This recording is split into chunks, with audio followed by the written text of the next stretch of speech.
بسم الله الرحمن الرحيم. الحمد لله حمدا كثيرا طيبا مباركا فيه كما يحب ربنا ويرضاه، وأشهد أن لا إله إلا الله وحده لا شريك له، وأشهد أن محمدا عبده ورسوله صلى الله عليه وعلى آله وصحبه وسلم تسليما كثيرا إلى يوم الدين. أما بعد. Para jemaah Masjid Al-Faruq yang dirahmati oleh Allah Subhanahu wa taala, untuk mengisi kesempatan pada malam hari ini, insyaallah taala kita akan membahas tentang kisah-kisah yang dijelaskan oleh Rasul sallallahu alaihi wasallam di dalam sunnahnya, bahwasanya sebagaimana Allah jelaskan di dalam kisah-kisah umat-umat terdahulu terdapat ibrah. Sebagaimana Allah jelaskan, laqad kana fi qasasihim ibratun liulil albab. Sesungguhnya di dalam kisah-kisah mereka umat-umat terdahulu terdapat ibrah, terdapat pelajaran bagi orang-orang yang berakal. Bahwasanya di dalam Al-Quran telah dikisahkan banyak sekali kisah-kisah tentang umat-umat terdahulu, dari para anbiya, begitu juga kisah Luqman, dan banyak lagi kisah-kisah yang lainnya. Dan juga Rasul SAW juga menjelaskan di dalam sunnah-sunnahnya. Di antaranya adalah sebagaimana yang diriwayatkan oleh Al-Imam Muslim dan juga Al-Imam Al-Bukhari rahimahullah dari hadis Abu Sa'id Al-Khudri radhiyallahu anhu, bahwasanya an Abi Sa'id Al-Khudri radhiyallahu anhu, Abu Sa'id Al-Khudri adalah salah seorang sahabat Rasul sallallahu alaihi wasallam. Siapa yang tahu namanya Abu Sa'id Al-Khudri? Abu Sa'id Al-Khudri adalah salah seorang sahabat yang masuk Islam dalam usianya yang belia sekali, belum memasuki usia balik, yang dimana Abu Sa'id Al-Khudri pernah mengajukan dirinya untuk berperang bersama Rasul sallallahu alaihi wasallam di perang Uhud, yang di peperangan itu pula bapak daripada Abu Sa'id Al-Khudri meninggal dalam keadaan syahid, dalam keadaan mati syahid. Adapun nama beliau adalah Sa'ad bin Malik ibnu Sinan, yaitu Sa'ad adalah nama Abu Sa'id Al-Khudri dan Malik adalah bapaknya yang meninggal di peperangan Uhud. Adapun Sinan adalah nama kakek daripada Abu Sa'id Al-Khudri, dan Abu Sa'id Al-Khudri adalah salah seorang sahabat dari kalangan Ansar, dari ahli Madinah yang menolong kaum Muhajirin dari Bani Khazraj. Adapun ibu daripada Abu Sa'id Al-Khudri bernama Anisah bintu Abi Harithah bintu Abi Harithah. Beliau adalah salah satu wanita dari Bani Adi bin Najjar. Bani Adi bin Najjar. An Nabi Sa'id Al-Khudri radhiyallahu anhu qala anna an-nabiy sallallahu alaihi wasallam qala kana fi man kana qablakum rajulun qatala 99 nafsan. Bahasanya Rasul sallallahu alaihi wasallam berkata, sesungguhnya di antara kalian atau kaum-kaum sebelum kalian terdapat seseorang yang membunuh 99 jiwa, yang membunuh 99 jiwa. Ini adalah yang diriwayatkan oleh Abu Sa'id Al-Khudri di dalam riwayat Muslim. Adapun di dalam riwayat Bukhari dikatakan Nabi Sa'id Al-Khudri radhiyallahu anhu anin Nabi sallallahu alaihi wasallam qala kana fi Bani Israil rajulun qatala 99 insanan. Bahwasanya dari Bani Israel terdapat seseorang yang pernah membunuh 99 orang. Ini riwayat Imam Bukhari rahimahullah. Berbeda dengan riwayat yang diriwayatkan oleh Imam Muslim. Di dalam potongan hadis ini, ayyuhal ikhwa azzakumullah, terdapat bahwasanya kebiasaan Bani Israel adalah mereka membuat onar dan membuat kerusakan di muka bumi ini. Ini adalah kebiasaan mereka Bani Israel. Bahwasanya ma'ruf, Bani Israel mereka adalah orang-orang yang kufur terhadap nikmat Allah Subhanahu wa taala. Sebagaimana dijelaskan di dalam kisah yang lainnya. Kisah Juraij. Dijelaskan di dalam Sahihain, ada seseorang yang bernama Juraij, itu ahli ibadah dari Bani Israel. Dan di mana Juraij ini difitnah oleh kaumnya. Ini adalah kebiasaan mereka, tukang fitnah dan tidak senang melihat saudaranya berada di atas kebaikan. Di antaranya adalah seseorang ini. Beliau adalah orang yang selalu pekerjaannya berbuat kejahatan. Di antaranya adalah membunuh. Itu orang seperti apa yang membunuh 99 nyawa? Banyak sekali nyawa yang dibunuh. Beda lagi ketika seseorang dalam keadaan perang. Ini orang ini membunuh dalam keadaan dia sadar, bukan dalam keadaan perang. Ini karena kejahatannya. Ini adalah gambaran daripada Bani Israel. Fasa'ala an a'lami ahli al-ard. Kemudian orang tersebut mencari, yaitu orang yang paling pintar, orang yang paling alim di muka bumi ini. Di dalam riwayat Al-Imam Al-Bukhari rahimahullah dikatakan thumma kharaja yas'al fa'ata rahiban. Kemudian orang tersebut keluar dan bertanya, mencari tentang seseorang, kemudian datang kepada seorang rahib. Di dalam riwayat Muslim dijelaskan fadulla ala rahib. Kemudian ditunjukkan kepada seorang rahib. Ini adalah pintu hidayah dari Allah Subhanahu wa taala. Bahwasanya Allah Subhanahu wa taala memberikan hidayah kepada hambanya. Bahwasanya ini adalah salah satu pintu daripada pintu-pintu hidayah yang diberikan kepada orang tersebut. Bahwasanya orang tersebut merasa dirinya adalah orang yang paling jelek. Saya ini sudah membunuh 99 nyawa. Bagaimana cara saya untuk bertanggung jawab di hadapan Allah?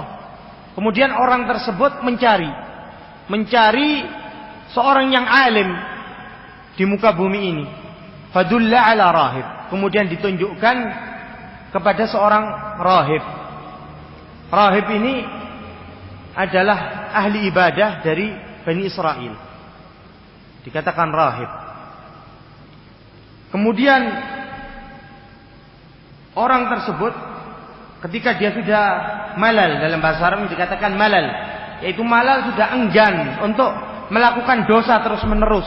Akhirnya dia mencari cara bagaimana untuk dirinya bisa bertaubat kepada Allah Subhanahu wa taala. Ini adalah ayyuhal ikhwa azzakumullah, pintu taubat dan pintu hidayah yang diberikan oleh Allah Subhanahu wa taala. Kemudian fa'atahu faqala innahu qatala 99 nafsan. Sesungguhnya orang tersebut telah membunuh 99 jiwa. Fahallahu min taubah? Apakah orang tersebut masih mempunyai taubat? Ini adalah pertanyaannya. Dipertanyakan kepada rahib. Kemudian dengan keterburu-buruannya seorang rahib tadi, maklum bahwasanya rahib di sini bukanlah ulama.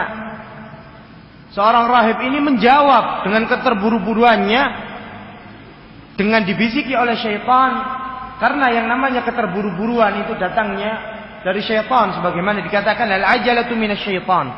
Bahasanya keterburu-buruan itu datangnya dari syaitan.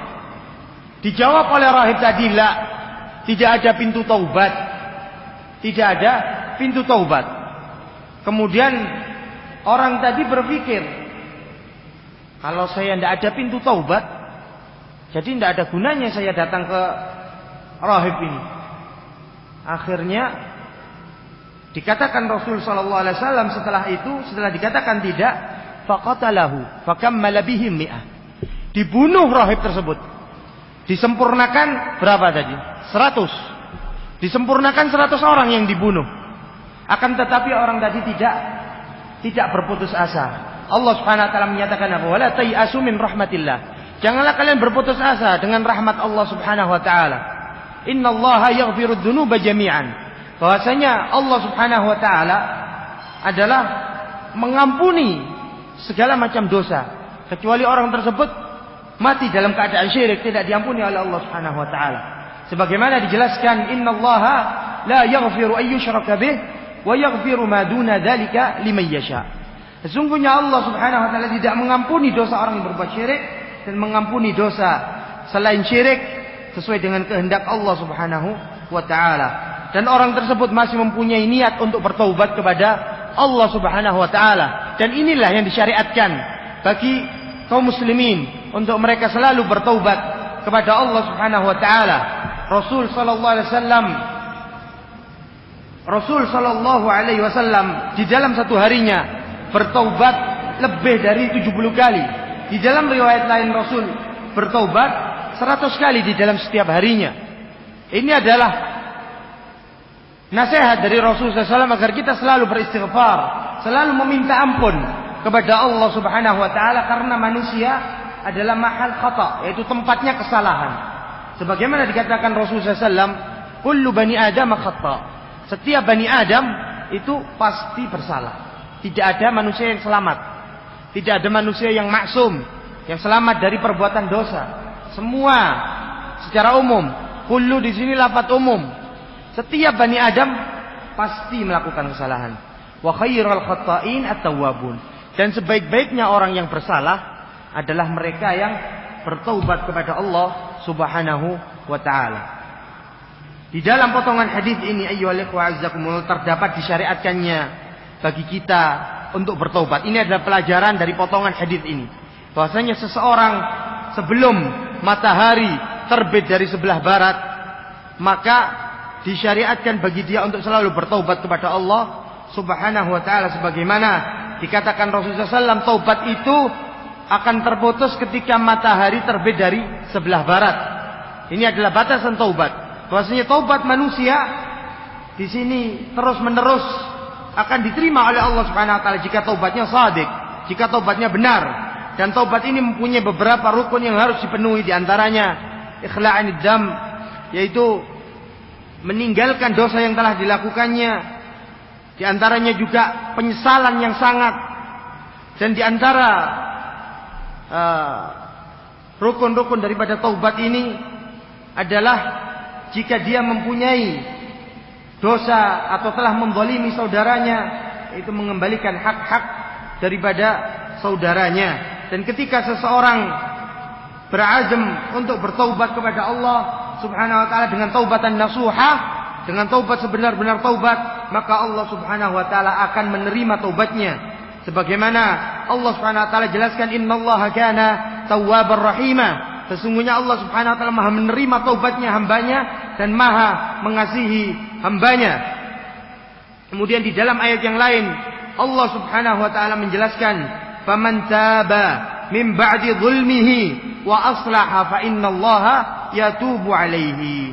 Barang siapa yang bertaubat kepada Allah setelah dia berbuat zalim, kemudian dia memperbaiki apa yang dilakukannya, fa innallaha yatubu alaihi. Sesungguhnya Allah Subhanahu wa taala menerima taubat orang tersebut. Ini adalah nas yang sharih, bahwasanya disyariatkan bagi kita untuk selalu bertaubat kepada Allah dan tidak berputus asa dari rahmat Allah Subhanahu wa taala. Kemudian ini adalah akibat yang diterima oleh rahib tadi karena ketergesa-gesaannya, karena mengikuti waswasnya syaitan. Ketika dia ditanya dan menjawab dengan tanpa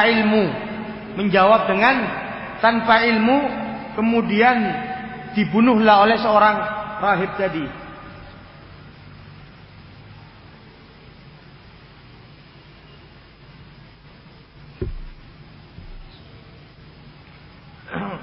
Kemudian dilanjutkan oleh Rasul sallallahu alaihi wasallam ketika disempurnakan dengan membunuh 100 orang. Di sini juga ayyuhal ikhwa azzakumullah terdapat tahdzir, peringatan bagi kita agar kita tidak berfatwa tanpa ilmu. Karena segala sesuatu akan dipertanggungjawabkan di sisi Allah Subhanahu wa taala. Akan dipertanggungjawabkan di sisi Allah Subhanahu wa taala. Bahwasanya Allah Subhanahu wa taala menyatakan, "Wala taqfu ma laysa laka bihi ilm." Janganlah engkau berhenti apa yang di mana tidak engkau ketahui. Apapun itu, jangan kita berbicara kecuali kita telah mengetahui secara pasti. Inna sam'a wal basara wal fuada kullu ulaika kana anhu mas'ula. Sesungguhnya penglihatan kita dan hati kita, innal basara wal fuada, dan juga hati kita akan dipertanyakan, akan dipertanggungjawabkan oleh Allah Subhanahu wa taala, akan diminta pertanggungjawaban atas apa yang kita lakukan. Orang ini telah berfatwa, seorang rahib ini telah berfatwa dengan dia tidak mempunyai kapasitas untuk berfatwa, tidak mempunyai ilmu yang cukup untuk berfatwa. Di sini juga terdapat peringatan bahwasanya manusia di situ nanti pada akhir zaman akan ada manusia-manusia atau sekelompok manusia yang berfatwa dengan tanpa ilmu. Inilah yang pernah dikatakan oleh Rasul sallallahu alaihi wasallam. Bahasanya Rasul pernah menyatakan tentang bagaimana dicabutnya ilmu dari hati manusia. Rasul sallallahu alaihi wasallam menyatakan dengan qabdil ulama, biqabdil ulama. Innallaha la yaqbidul ilm min sudurir rijal, atau kama qala Rasul sallallahu alaihi wasallam. Sesungguhnya Allah Subhanahu wa taala tidak mencabut ilmu dari hati manusia begitu saja. Akan tetapi ilmu itu akan dicabut dengan biqabdi al ulama, dengan dicabutnya para ulama. Hatta ittakhadun nas ru'usan juhalan. Kemudian manusia pada saat itu menjadikan pemimpin-pemimpin seorang ulama-ulama dari kalangan orang-orang yang jahil. Fasuilu.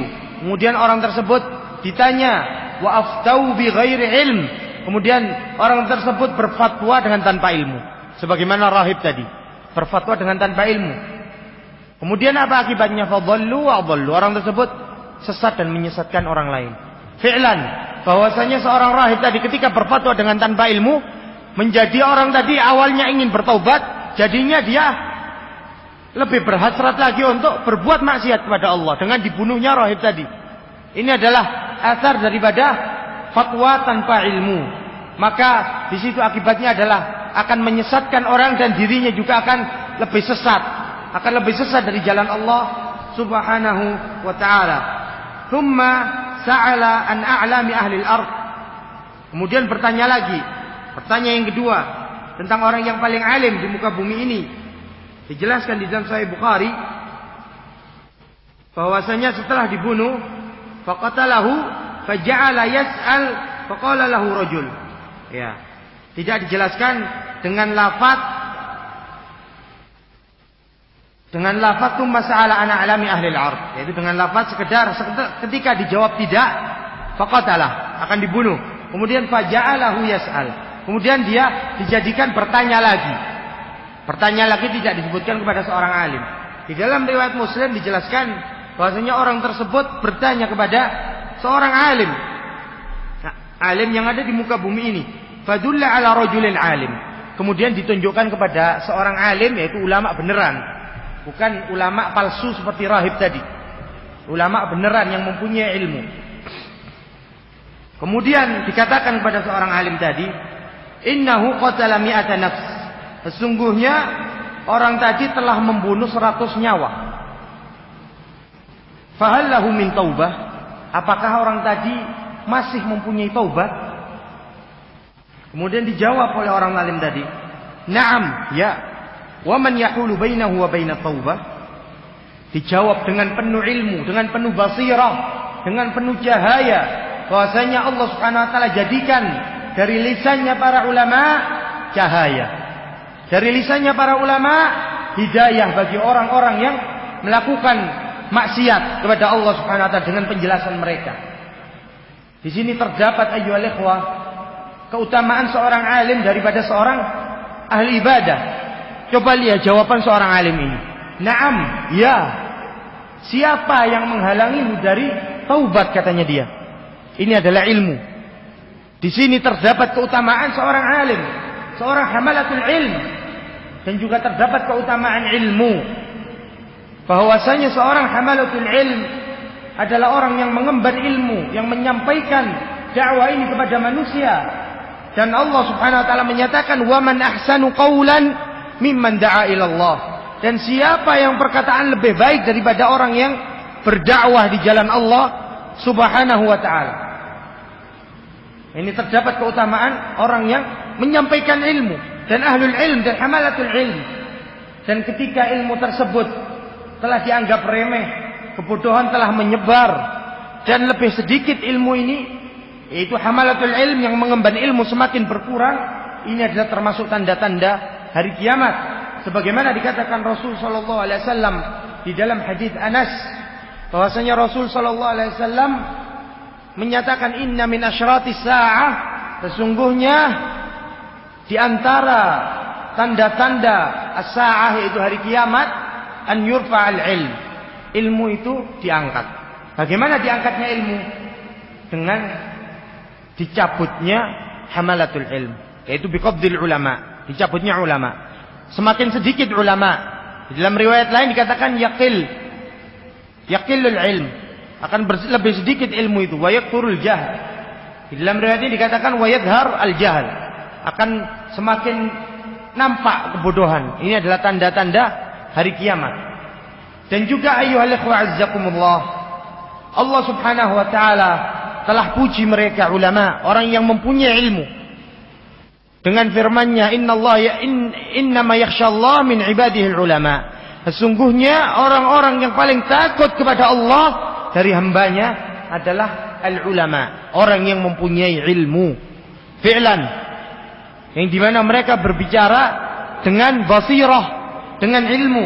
Oleh karena itu Allah Subhanahu wa taala ketika menjelaskan tentang perkara-perkara yang penting, yang dimana orang-orang yang kufur terhadap apa yang diperintahkan Allah, mereka ketika diberikan perkara kepada mereka, mereka menyebarkan perkara tersebut.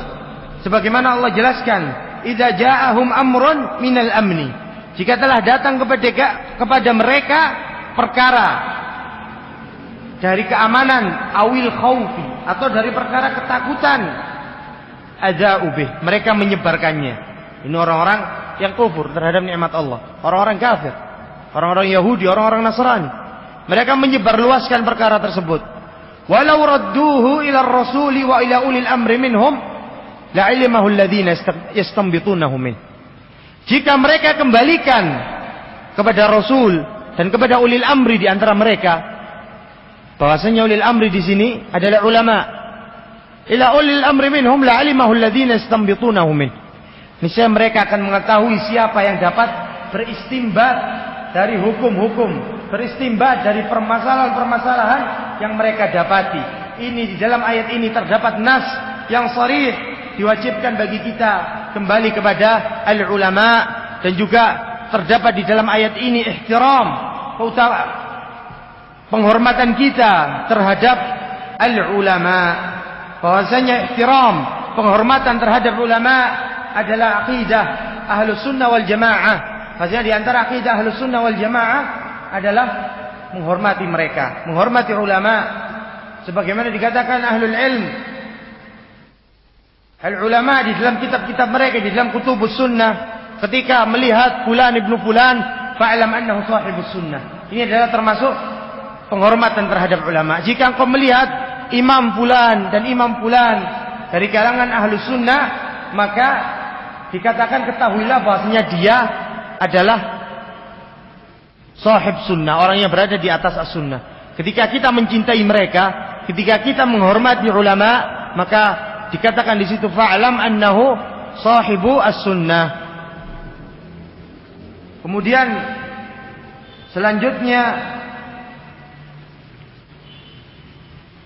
thumma sa'ala alami ahli al-ard fadulla ala rajulin alimin faqala innahu qatala mi'ata nafsin fahal lahu min taubah.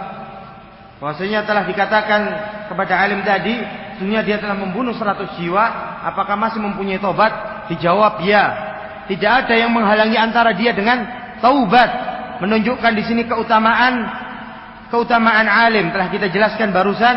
Dan juga di sini terdapat dalil bahwasanya Allah Subhanahu wa taala menerima taubat hambanya, walaupun dosa hambanya seluas lautan. Walaupun dosa hambanya seluas lautan, selama dia masih mau bertaubat kepada Allah dengan taubatan nasuha, Allah Subhanahu wa taala akan menerima taubatnya orang tersebut.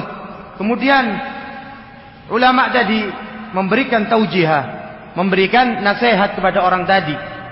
Di sini terdapat dalil juga ayyuhal ikhwa azzakumullah, bahwasanya seseorang ketika ingin istimrar di dalam taubatnya, ketika ingin terus-menerus berada di atas keistiqomahan, hendaklah dia mencari teman yang baik.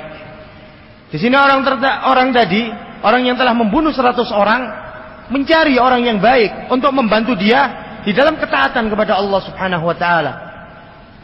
Bahwasanya betul yang dikatakan Rasulullah SAW, sangat benar yang dikatakan oleh Rasul sallallahu alaihi wasallam, al-mar'u 'ala dini khalilih. Seseorang di atas agama temannya. Falyanzur ahadukum man yukhalil. Maka hendaklah salah seorang dari kalian melihat dengan siapa dia berkawan. Orang tersebut mencari. Inilah yang seharusnya dilakukan bagi seorang yang melakukan maksiat kepada Allah Subhanahu wa taala. Mereka mencari orang yang dapat membantunya untuk berbuat ketaatan kepada Allah Subhanahu wa taala. Kemudian di antara nasihat seorang alim tadi, intalik ila ardi kada wa kada. Dikatakan pergilah ke negeri demikian dan demikian. Fa inna biha unasan ya'buduna Allah fa'budillah ma'ahum wa la tarji' ila ardika fa innaha ardu su'.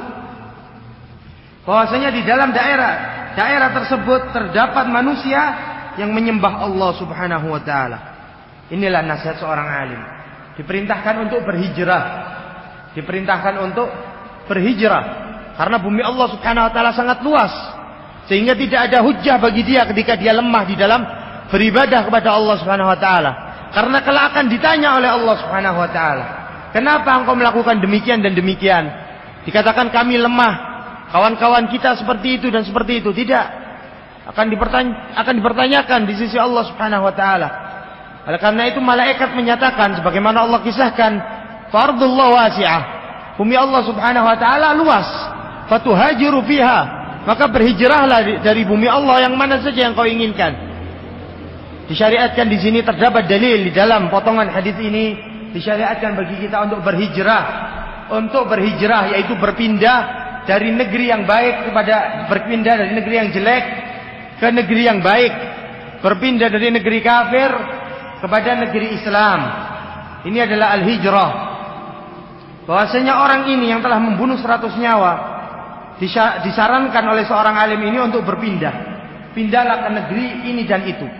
Karena di situ terdapat kaum yang beribadah kepada Allah Subhanahu wa taala. Fa'budillah ma'ahum. Maka beribadahlah kepada Allah bersama mereka. Dan diperintahkan oleh seorang alim ini, fala tarji', janganlah engkau kembali ke negerimu, karena negerimu ini adalah negeri yang jelek. Karena negerimu ini adalah negeri yang jelek. Begitu juga kaum muslimin di dalam menghadapi tempat-tempat yang dimana tidak membantu dia untuk ketaatan kepada Allah, hendaklah sebisa mungkin dia berhijrah, pindah ke tempat yang dapat membantunya untuk melakukan ketaatan kepada Allah Subhanahu wa taala dengan baik, dengan cara-cara yang dijelaskan oleh Allah di dalam Al-Qur'an dan dengan cara-cara atau metode-metode yang dijelaskan oleh Rasul sallallahu alaihi wasallam. Di dalam potongan hadis ini juga terdapat bahwasanya bi'ah sayyi'ah mempunyai pengaruh di dalam pendidikan kita dan juga anak-anak kita dan keluarga kita.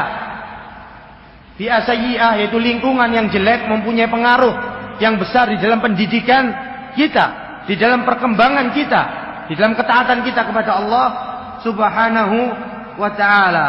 Famtalik, kemudian Rasul SAW menyatakan di sini, famtalaqa hatta idza nasifat tariq atahul maut. Kemudian orang tersebut mendengarkan nasihat seorang ulama tadi, seorang ulama rabbaniyin. Ini adalah ulama rabbaniyin, menasihatkan kepada seorang yang ingin bertaubat kepada Allah Subhanahu wa taala. Ketika dia diperintahkan untuk pergi, maka orang tersebut pergi. Orang tersebut pergi. Kemudian idza nasafat tariq, ketika telah sampai di pertengahan jalan, atahul maut. Di situ didatangi oleh kematian. Allahu Akbar. Orang tersebut pergi dalam keadaan dia telah bertaubat kepada Allah Subhanahu wa taala. dengan dia belum melakukan kebaikan sama sekali. Dia berjalan mengharapkan ridha Allah Subhanahu wa taala dengan mendengar nasihat seorang ulama tadi. Berjalan ke negeri yang dituju, kemudian Allah Subhanahu wa taala mencabut nyawanya di situ. Di sini juga terdapat dalil bahwasanya kematian itu datangnya secara tiba-tiba. Wa ma tadri nafsun madza taksibu ghadan, wa ma tadri nafsun bi ayyi ardhin tamut. Bahwasanya manusia tidak mengetahui apa yang akan terjadi pada hari esok. Wa ma tadri nafsun bi ayyi ardhin tamut. Dan manusia tidak mengetahui di negeri mana dia akan meninggal. Ini adalah kematian yang sangat tiba-tiba sekali. Dan kematian yang tiba-tiba, kematian yang mendadak itu ada, ayyuhal ikhwah. Kita jumpai di sekitar kita. Sebagaimana dikatakan Rasul sallallahu alaihi wasallam, mautul faj'ah itu kematian yang mendadak. Akhdatul asaf. Ini adalah asar atau dampak dari kemurkaan Allah Subhanahu wa taala.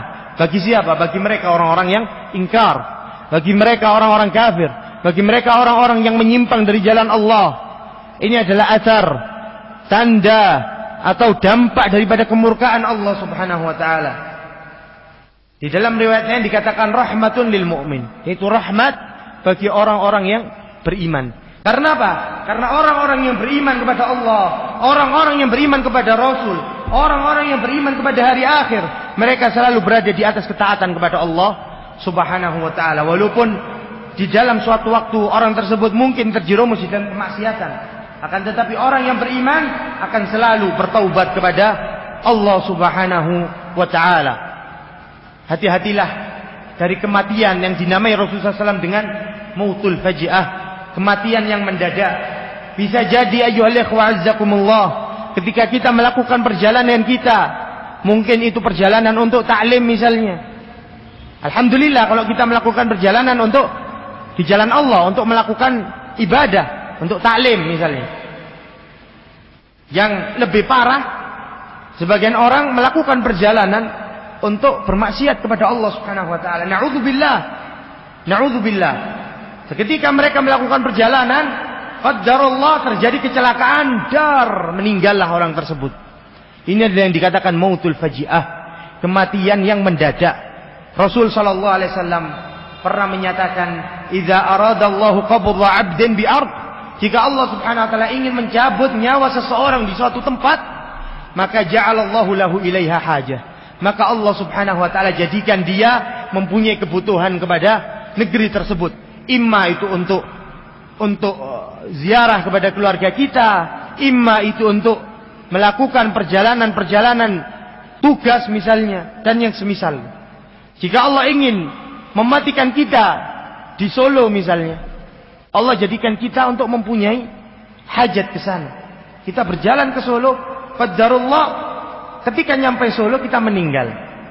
Ini adalah yang dimaksud dalam hadis Rasulullah SAW ini.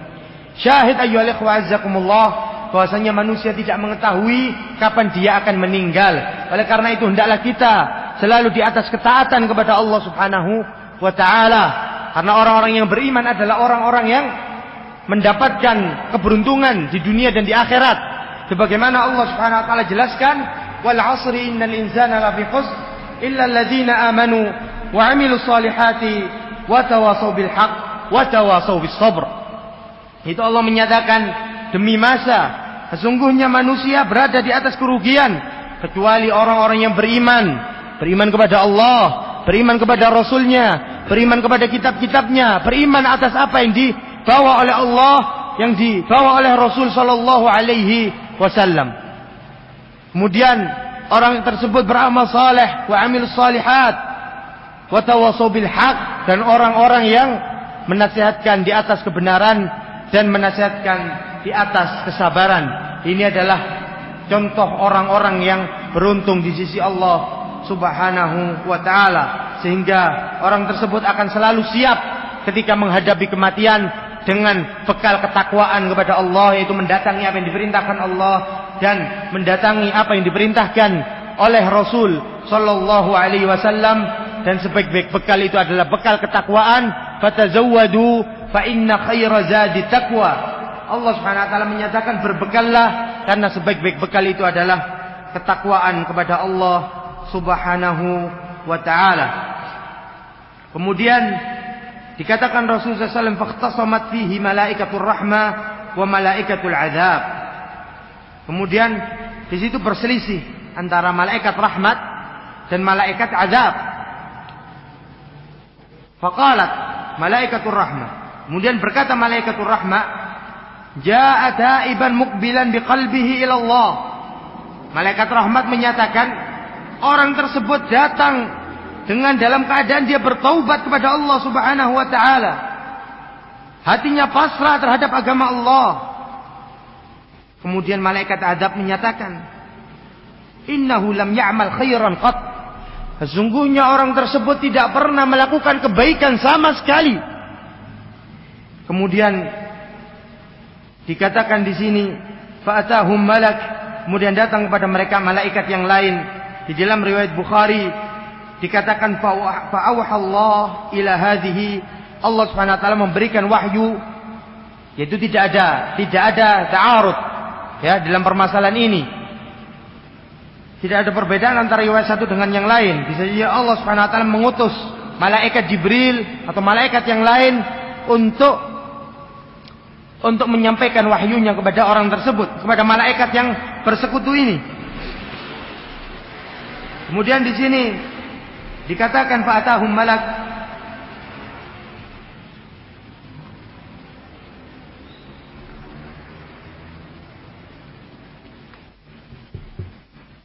Telah datang kepada mereka malaikat fi surati adami, yaitu dalam penampakan manusia, dalam rupa manusia. Faja'aluhu bainahum. Kemudian dijadikan antara mereka. Faqala kisu bainal ardain. Kemudian dikatakan kepada kedua malaikat tadi, kisu bainal ardain. Ukurlah antara dua negeri tersebut. Diperintahkan untuk mengukur. Fa ila ayyatihi makana adna fa huwa lahu. Dan di mana daerah yang didapatinya lebih dekat, maka dia adalah nasibnya.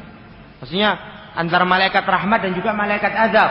Ketika dekat dari tempat yang ingin dituju oleh orang tersebut untuk bertaubat kepada Allah, maka malaikat rahmat berhak untuk mengambil nyawa orang tersebut. Jika dekat dari tempat yang dia berangkat tadi, yaitu tempat negerinya yang jelek, maka malaikat azab berhak atas pencabutan nyawa orang ini. Kemudian faqasuhu fawajaduhu adna ila al-ard allati arada. Kemudian ketika diukur antara dua negeri tadi, mereka menjumpai bahwasanya kepada negeri yang diinginkan lebih dekat daripada negeri yang dia berangkat untuk berhijrah tadi. Kemudian dikatakan Rasul sallallahu alaihi wasallam faqabadathul malaikah ar-rahmah, kemudian diambil oleh malaikat rahmat. Wa qala Qatadah, dan berkata Qatadah, qala Al-Hasan dzukira lana annahu lamma atahu al-maut na'a bi sadrihi. Kemudian dikatakan berkata Al-Hasan, ketika kematian menjemputnya, maka orang tersebut na'a bi sadrihi, yaitu na'a bi sadrihi ay nahadha, yaitu mengarah dengan hatinya ke negeri yang dituju, mengarah dengan dadanya ke negeri yang dituju. Di sini menunjukkan ayyuhal ikhwa azzakumullah, orang tersebut ketika meninggal dalam keadaan husnul khatimah, karena dia telah bertaubat kepada Allah Subhanahu wa taala dari perbuatan maksiat yang dilakukan kepada Allah Subhanahu wa taala. Kemudian secara ringkas al-khulasah daripada hadis yang telah kita sebut, terdapat di dalam hadis ini yang pertama, bahwasanya tidak semua dari kalangan Bani Israel mereka mati dalam keadaan kafir. Bahwasanya di antara mereka ada orang yang berbuat baik, ada orang yang ingin bertaubat kepada Allah, ada orang yang ingin bertaubat dari perbuatan-perbuatannya, perbuatan-perbuatan yang dilakukan dari maksiat kepada Allah Subhanahu wa taala. Dan juga di dalam hadis ini terdapat tahdzir, peringatan dari kebodohan dan berfatwa dengan tanpa ilmu.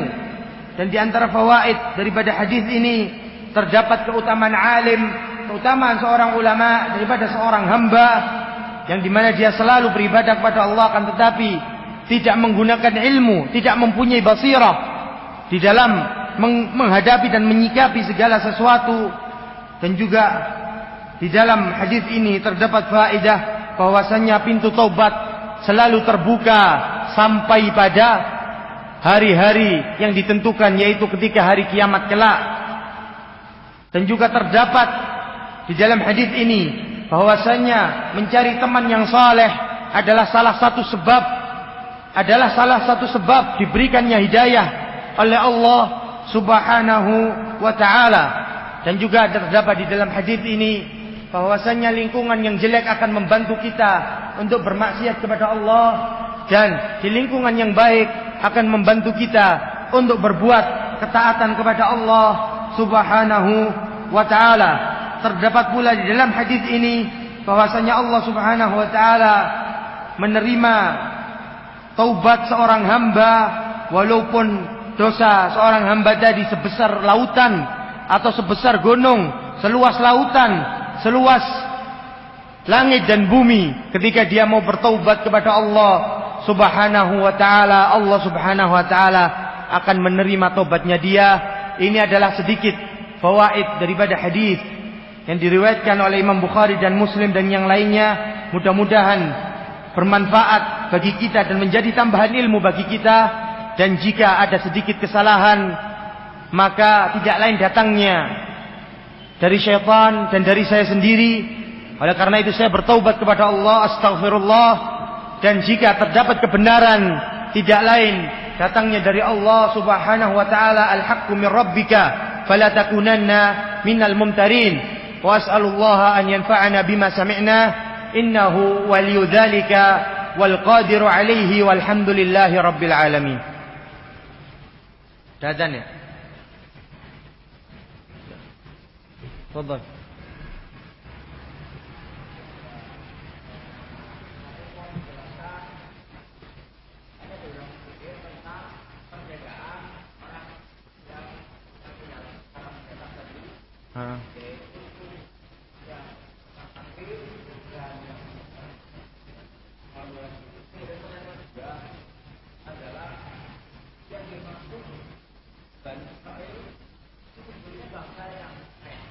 Ya. Baik, yang pertama bahwasanya dikatakan Rasulullah SAW mautul faja'ah akhdatul asaf, yaitu kematian yang mendadak itu adalah asar atau dampak dari kemurkaan Allah Subhanahu wa taala kepada orang-orang yang kafir, orang-orang yang ingkar terhadap agama Allah Subhanahu wa taala, orang-orang yang menyimpang dari jalan Allah, karena mereka selalu jauh dari Allah Subhanahu wa taala dan jauh dari Rasulnya. Adapun di dalam riwayat lain dikatakan mautul faja'ah rahmatun lil mu'min, yaitu rahmat bagi orang yang beriman. Kenapa? Karena orang-orang yang beriman adalah mereka orang-orang yang selalu melakukan ketaatan kepada Allah. Mereka selalu melakukan ketaatan kepada Allah, mengembalikan perkara mereka kepada Allah dan juga kepada Rasulnya dan juga kepada para ulama. Ini adalah orang-orang yang beriman kepada Allah, beriman kepada Rasulnya, beriman pada malaikat, beriman atas apa yang dibawa oleh Allah dan apa yang dijelaskan oleh Rasul sallallahu alaihi wasallam. Oleh karena itu dikatakan rahmat bagi mereka, karena diharapkan kematian mereka selalu di dalam ketaatan kepada Allah Subhanahu wa taala. Dan juga yang kedua, bahwasanya siapa sih Bani Israel? Bani Israel adalah anak keturunan daripada Israel.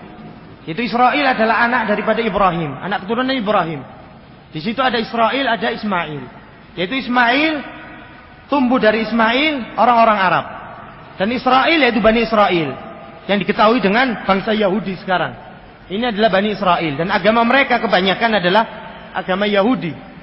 Dan mereka ada sampai sekarang. Masih ada. Dan mereka adalah orang-orang yang selalu ingkar kepada Allah Subhanahu wa taala dan kepada para rasul yang diutus kepada mereka. Wa illa pada hakikatnya Bani Israel adalah orang-orang yang dimuliakan. Karena semua para nabi dari kalangan, kebanyakan para nabi dari kalangan Bani Israel, anak keturunan daripada Israel. Sudah jelas sampai di sini? Oh iya. Ada yang lain?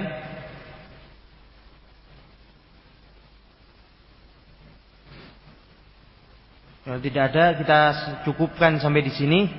Subhanakallahumma wa bihamdika asyhadu an la ilaha illa anta astaghfiruka wa atubu ilaik.